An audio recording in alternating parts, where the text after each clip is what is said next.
Dans ce Lexchat, vous allez identifier les contenus à développer dans votre Lexchat. Vous avez choisi le thème général du sujet que vous voulez partager. Vous allez maintenant réaliser un inventaire de toutes les connaissances que vous avez sur ce sujet. Pour cela, nous allons vous présenter une méthode qui s'appuie sur un outil appelé Mind Mapping. Qu'est-ce que Mind Mapping ? Mind Mapping est une méthode permettant de structurer de l'information en utilisant une carte heuristique. Vous allez maintenant utiliser cette méthode pour identifier toutes vos connaissances sur le sujet que vous avez choisi. Mind Mapping permet de structurer, organiser, mémoriser, arranger, développer des informations. Cet outil visuel est particulièrement utilisé au cours de séances de créativité, mais il peut aussi être utilisé à d'autres fins. Prendre des notes, explorer des pensées, organiser un projet, planifier des tâches, établir des relations entre des sujets, des points de vue, faire des comptes rendus de réunions, de discussions ou bien de séminaires. Bref, mind mapping peut être utilisé pour toute activité nécessitant une structuration des informations. Concrètement, comment identifier les contenus d'un Lexchat par une carte mentale? Tout d'abord, vous allez commencer au centre d'une feuille blanche que vous mettez en format paysage par inscrire le titre de votre sujet ou bien vous mettez une image le représentant. Vous pouvez utiliser des mots ou des images dans la carte, mais faites attention à utiliser un seul mot-clé par ligne. Les lignes, on les appelle aussi des branches. La ligne ou branche symbolise des associations entre les idées. Assurez-vous bien que les branches se connectent à la fin de la branche de l'idée précédente. Expérimentez plusieurs manières de penser, soulignez différents aspects, utilisez des codes visuels, des couleurs, des tailles ou des flèches différentes si nécessaire.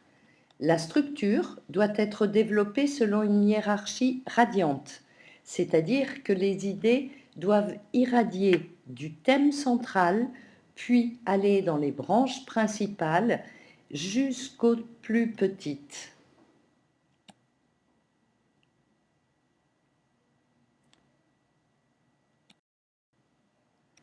Voici un exemple d'une mind map représentant les caractéristiques de la gestion du temps. Cette mind map utilise beaucoup de couleurs et d'images, ceci afin de renforcer les messages.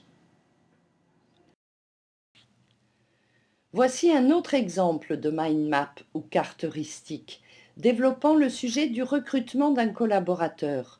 Pour démarrer cette action de manière structurée et organisée, l'entrepreneur décide de faire cette mind map qu'il appelle Comment recruter. Analysons le contenu de cette carte. Pour recruter, il faut d'abord analyser les besoins de ce recrutement. Quel est le contexte? Fait-il suite au départ d'un collaborateur ou à la création d'un nouveau poste dans le cadre du développement de l'entreprise? Quel profil recherché? Ce profil peut-il être décrit en termes d'activités à mener, fiche de poste ou de type de contrat? Qu'attend-on comme expérience ou qualification des candidats à retenir? Quelles sont les qualités humaines qu'il doit avoir? Une fois les besoins identifiés, on peut aborder le thème du contenu de recrutement. Il peut s'agir d'un recrutement interne à l'entreprise ou bien externe. Dans le cas d'un recrutement interne, il faut se demander quels sont les médias qui vont être utilisés pour faire circuler l'offre d'emploi. Va-t-on utiliser le réseau professionnel ou bien explorer les candidatures spontanées déjà reçues, publiées dans la presse, ou bien sur Internet, ou bien passer par Pôle emploi? Un aspect primordial du recrutement est aussi la sélection des candidats à partir des dossiers de candidature reçus. Après une sélection sur dossier et CV, il est bon de prévoir des entretiens. Il faudra donc en préparer les contenus et le déroulement. Et puis, si nécessaire, des tests de connaissances ou d'aptitude. À l'issue de cette évaluation des candidats, il faut procéder au choix. Quels seront les critères de choix et qui va décider? Enfin, une fois le recrutement fait, le nouveau collaborateur doit être accueilli dans l'entreprise, accompagné, formé jusqu'à la fin de sa période d'essai qui doit se terminer par un entretien. Tous les points sont développés dans cette mind map.